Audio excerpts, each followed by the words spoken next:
Hey everybody, Wandering Kid here, welcome back to the Space Agency. Right now I'm in the simulator. I have been in the simulator for a week. And right now my simulator is attempting to figure out a way to have this thing survive a water impact when it comes back in. Turn off SAS, we'll get everything rolled over. So right now the biggest problem I'm having is that water actually hurts more than land does. I can drop this thing at about 6.3 meters per second on its tail. Onto ground, no real big issue. Anytime I go into the water, I collapse and fall apart. So my drogue chutes level me off. There we go. Let the rest of them out. Keep us about dead even. Turn on SAS so we land properly. So I've been building a bunch of ships trying to figure out how to get a refueler up and back on the cheap, in a budget, up to the boots to refuel up the boots.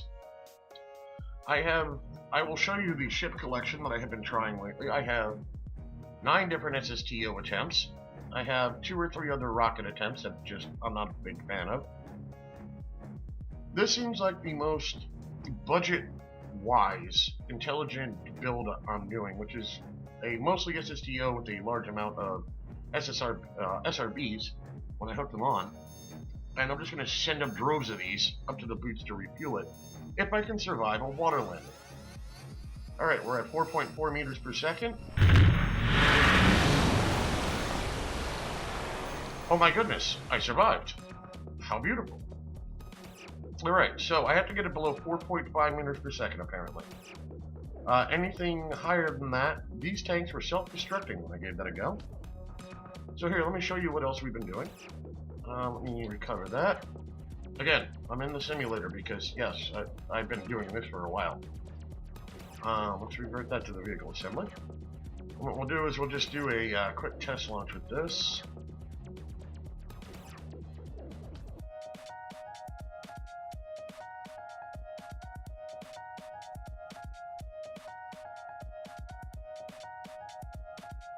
There we go, that should about do it. We want to light you up when we send off this. There we go.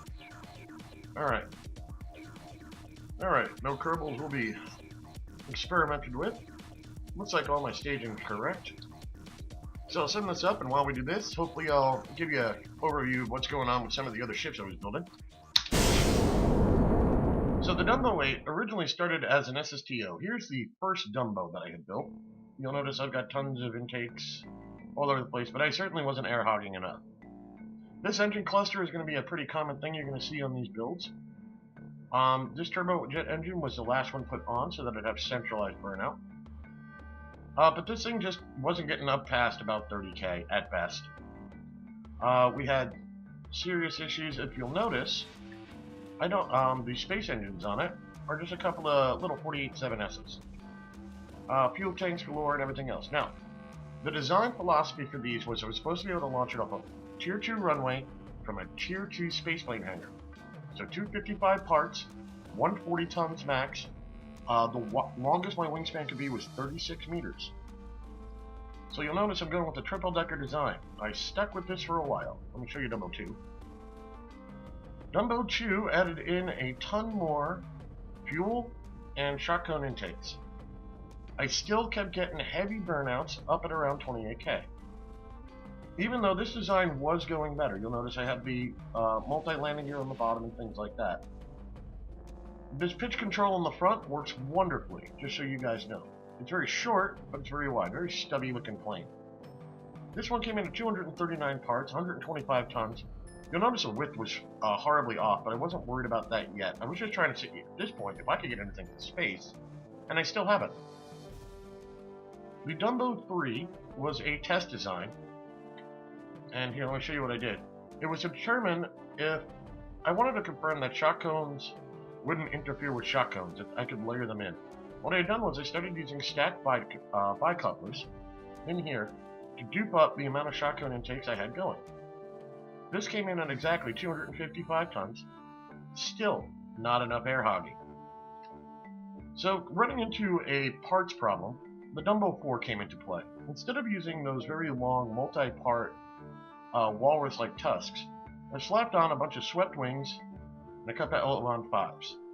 This is the beginning of what I call where it started getting the Space Kitten look. And I'll show you some Space Kittens here. And I added in a couple more intakes and just basically got a little better control on this. One of the other things I had done, though, was I added in 4 more engines, seeing if it was thrust and not simply air intakes that were causing me the problem. It wasn't. That didn't work either. So Dumbo 5 gets rid of those extra engines and goes pure on attempting to go for an air hawk. You'll notice I put in a bunch more of those dual setup shot cone intakes, and this one performed somewhat better. I was able to get up to about 28-30k before I had some serious burnouts and kept dropping heavily, and I couldn't keep up my speed gains as it would drop. So I'd keep bouncing back and forth between about 1400 to 1500 meters per second at about 28-29k. I'd drop down to 24 where it'd catch air and start going up again, and it would just oscillate there. I couldn't quite get this thing over the hump. At this point I got frustrated. I ran over to the VAB and started attempting to just send this thing up by rocket before I came back. But I'll show you those designs here in a second. But let me finish showing you the SSTO attempts. So here we come to Space Kitten 1. Space Kitten 1 took off a couple more parts, like I've got a single landing gear here, just to straighten things out.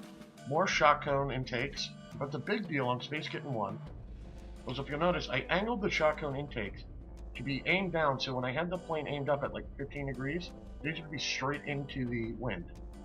Problem, didn't work as planned. Just didn't go where I wanted to, but I started thinning out parts. I started using the Mark 55 instead of using the 7S's, things like that. At this point, I'm in a parts fight, trying to get more shot cone intakes onto my build. Space Kitty 2 actually went to space. The problem was Space Kitty 2 used up so much fuel going to space that it wasn't worth sending to space. The trick here was I had switched off to 4 of the 9 in the back became Rapier engines. Add to that, I started playing with action groups, where things like my lights would turn on and off things, abort would flip my Rapier engines over. I got this to space. It just wasn't worth sending to space. It also didn't meet my requirements. 48.9 meter wingspan, things like that. This didn't work. Mass and parts came in though. Space Kitten 3 I had high hopes for.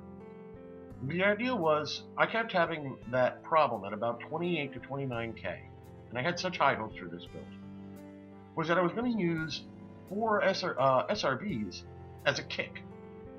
Just give me an extra 300-400 Delta V sideways while I was up at that height, get me over the hump, get rid of them, and finish my flight. Figured, hey, it would be a cheap way to keep pushing up. Then I'd be able to switch over the Rapiers later, and I'd hold on to more fuel. In reality, what happens is as soon as these SRBs kick off, you get massive burnouts all over your engines, and you go wildly out of control. I gave this thing about 4 or 5 flights. Wasn't really able to make it work. I will throw a link down below in case any of you guys want to play with it, but you'll probably find you have the same problem I did. I think with judicious flipovers on the Rapier engines, as these are about to burn out, so that these 5 continue their intake for air, you might be able to get better control out of this. I don't know if you'll ever get more than 2/3 of the tank up. But at this point I decided to throw away the Space Kitten series. It wasn't working. I couldn't get width into where I needed it to be because I just didn't have enough craft forward and backwards to deal with what I wanted. Introduce Heavy Refueler. Here we have the Heavy Refueler core. After everything else, these 3 tanks hold as much as the 14400. Throw it on an RCS fuel tank up front, some RCS bits, things like that. This was so I could play with different ideas and not have to continuously rebuild the SSTO. From there, alright, and an interlude from my soliloquy there. We've gotten up to an orbit of 7280, not my best apoapsis burn ever, but it's decent. The front tank is completely emptied out. The lower tank has about half to maybe just shy of 2/3. 2/3 is about what I'm aiming for my orbit. Now I'm going to break this and see if I can't burn off all the fuel, and then we'll attempt to bring it in for a nice gentle landing somewhere. But the entire... So from there I ended up with this thing, which looks like a flying pizza box, but it does fit within my dimension requirements. Didn't really have enough lift. Lift, thruster weight, everything. Thruster weight is fine, it's 1.09 on the runway. Wasn't breaking that 25-28K without too much of a problem backing off on the throttle. Although it flies just fine, but that's mostly because of this massive pitch control wing I've got out in front. So the 2 wasn't doing me any good because I just couldn't break those barriers. And if you'll notice, this was a prototype. I didn't even have space thrusters on it. They're just more of the, can I even get up there? And here we have the Heavy Refueler 2B. There was a 2C that I'm not going to show you because it's not worth your time. The 2B was the last of the serious attempts to get this thing airborne. Inside here is a massive shock cone intake structure. Each one of these clusters is 5 shock cone intakes built around a octagonal strut, 4 small struts, and then a lot of rotation. So I have 40 shock cone intakes on this for 11 engines. That's nearly 4 to 1. I still had burnouts far too low. I was able to start pushing this up towards space, and the time it was taking was outrageous. I was flying at about 1600 meters per second, roughly at about 32K. I was climbing at about 20 meters per second. And while I was sitting there at those speeds, I was climbing. I would eventually get out of the atmosphere sometime next week. I apparently suck at building incredibly heavy SSTOs, inside parts limits anyway. Hoping the new setup works. As you can tell, this breaks a 255 parts limit, but this was more of a, will you even go to space, please? I had given up. I gave up on trying to do this via SSTO. It's just not going to happen for me. I can do small, medium-sized ones. I have never attempted to build an SSTO this big, or I've never successfully done it before, and apparently I still can't. Especially not within the limitations of the Tier 2 runway. So, having given up on this, I started playing with rocket styles.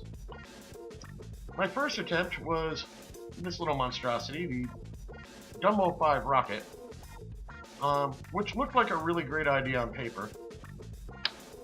So, it's going to cost me 50 grand to put up, but then I realized, I can't even get to orbit without tapping into this tank. And as soon as I slap fuel into it, I'm going nowhere. This just wasn't going to go where I needed it to go. Dumbo 6 is some hybrid mess that would eventually get up there somehow, some way. Unfortunately, I was going to end up using most of the fuel up in here anyway. This thing came in at 144, and the idea was to SSTO it all the way back in, even with deciding it. Let's get out of... There we go. I hate how sometimes you end up back in these little barriers back here, but anyway. But, you know, we ditched this tank as we were going up and things like that. We're supposed to land hanging out to these side tanks and stuff like that. I couldn't get the landings to really stick well, and water would just eat me alive. It was just awkward all the way around. I decided not to go with this. Dumbo 7 is the first design type of the Dumbo 8. This basically prototyped, would this go the way I wanted it to, with the way I expected, and what kind of recovery I could get. It works decently. It does have bad Separatron location, but this goes to space, and it does what it needs to. Unfortunately, this thing would blow up on any time it touched water. I would double these radial mount parachutes, so it would attempt to tail land. The tail would hit the water, these two things would collapse, and everything on top would fall onto the engine. That kind of defeated the point. Which brings us to the Dumbo 8.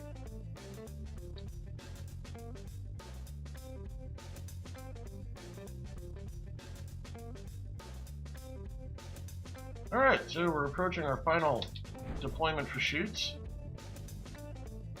Let that get us under control. We'll bring up the rest of our chutes, and now we'll just bring her into the sea.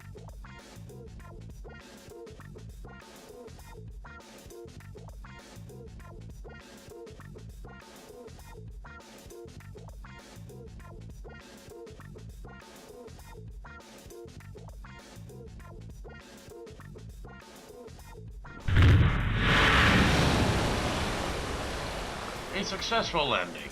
How beautiful. So it's going to cost me 157 to put this up. I'm expecting to recover about 100 grand per trip. So each 2/3 of a tank of cool is going to, 2/3 of a tank of fuel will cost me about 50 grand to put up. That's acceptable to me. That's reasonable.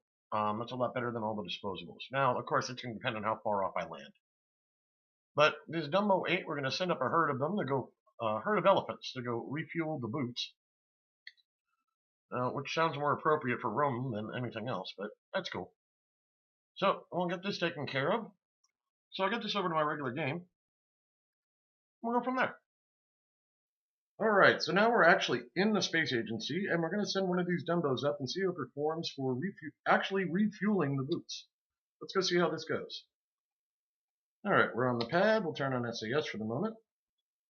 Now let's go take a look for our target. Where is Boots? There's Boots. Okay, and where are we? There we are. Okay, so that's the Dumbo 8. Here comes the Boots. We want that a little more forward. Yeah, that should work. Alright, let's go launch for it.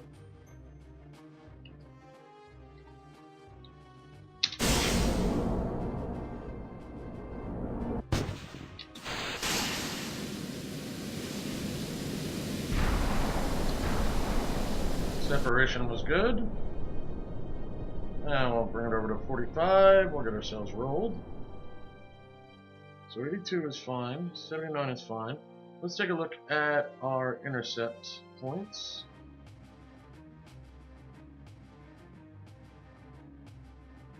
It's not too bad. In 3 orbits, I'll get to 6.4 kilometers. We can live with that. Right now we're 0.6 degrees off on the nodes. That's okay. So we will wait and do a refuel. I want to make sure one of these works reasonably well before I send up 8 or 9 of them to go chase the boots around. So I'm going to cut a tremendous amount of this approach because I got interrupted by trying to do another refueler, and that refueler actually has a docking port junior on it, trying to hook up to a regular docking port. That failed miserably. I'll have to send another one out. This one had done a drift on me while I did that. I have spent a tremendous amount of time just trying to get it lined up. So it's not a fast process to dock this. And it's just been an uncomfortable thing all the way around. I also figured out that I have uneven RCS ports on this. So I'll have to fix that down in the lab. But I think we're about ready to dock. So I've done something horribly wrong here.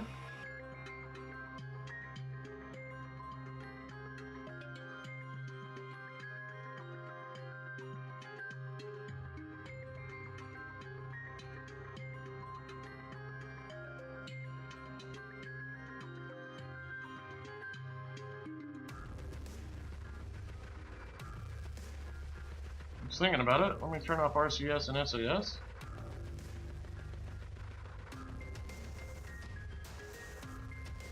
Well, we bounced off it. Let me back up a bit.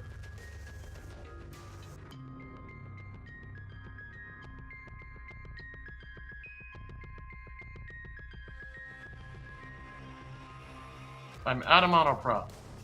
Alright. Last ditch maneuver.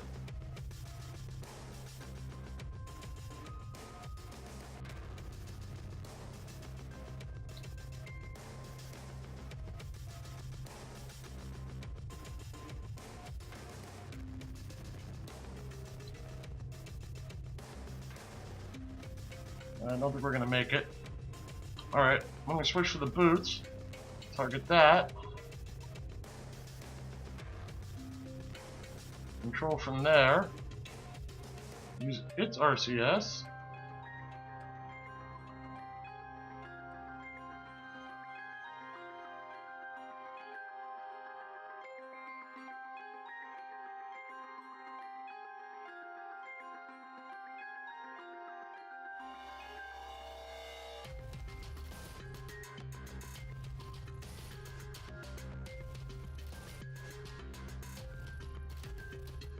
Yeah, they're almost right.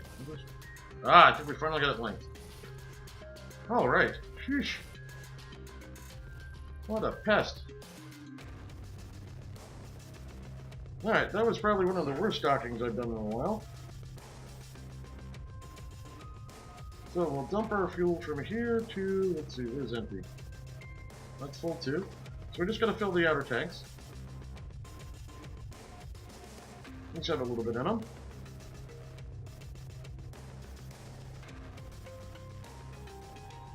Alright, so we're doing out from here. I'm going to stop when I got about 100, 110 left. Just enough for a deorbit, I hope. Huh, that should be about right. Alright, so. Now, this ship also has no monoprop, so we're going to steal a bit. Just so we can undock intelligently. Yeah, that should be plenty. Alright, now, let's see where we are orbitally. And we're going to want to wait a bit until we get around here-ish.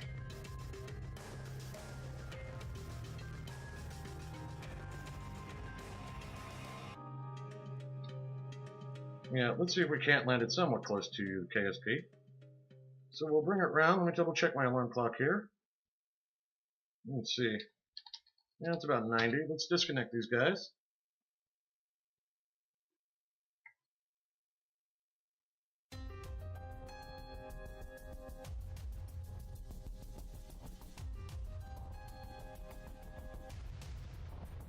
Alright. RCS on. Let's back away from our boots. Alright, so let's see if I'm as good as I think I am.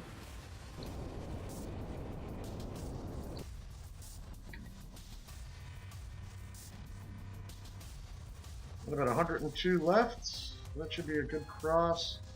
Let's lower that a bit.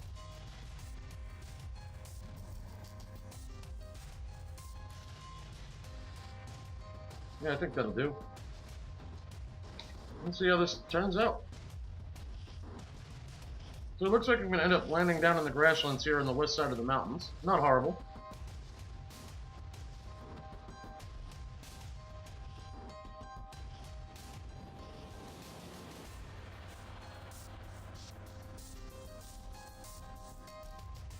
Not bad at all. Looks like we should be landing right down here on the plains here. I think I'll miss that sinkhole.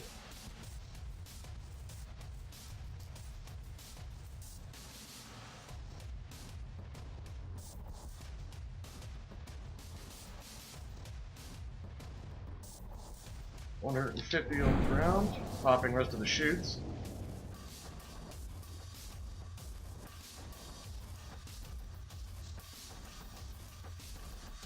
Well, let's see how we land. And we're good. No, no, stop rolling. There we go. No, no, no, come on.